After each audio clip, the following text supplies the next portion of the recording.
तुरंत घबराहट हो जाए, चाहे दिन में हो चाहे रात में हो, घबराहट उत्पन्न, तो उसके लिए ध्रुमावती माता का नाम लीजिए और ध्रुमावती माता के नाम से गुड़ की 7 आप टुकड़े कर लीजिए। गुड़ की जो बट्टी होती है उसके 7 टुकड़े कर लीजिए।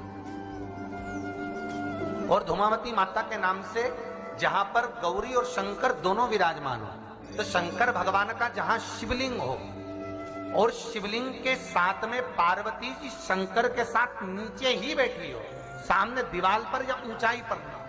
आपको पहले कहा था शंकर जी के शिवलिंग का आपको कई बार दर्शन कराया। एक विष्णु शिवलिंग होता है, एक डमरू जैसा शिवलिंग होता है जिसको बैठकर पूजा नहीं जाता, जिसको खड़े होकर जल चढ़ाए। एक शिवलिंग होता है जो जमीन पर ही रहता है, जिसको गौरी शंकर कहते हैं हमारा।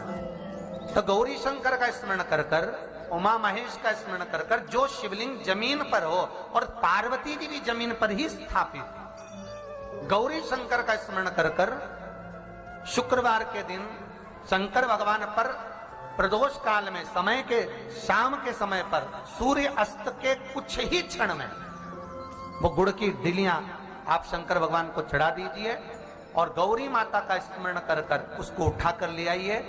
जिस दिन उठाकर लेकर आए, शनिवार, रविवार, सोमवार, मंगलवार, ऐसे 7 दिन लगातार दरवाजे के बाहर उसी शिव मंदिर के द्वार पर बैठकर आप वो गुड़ की डली को खा लीजिए।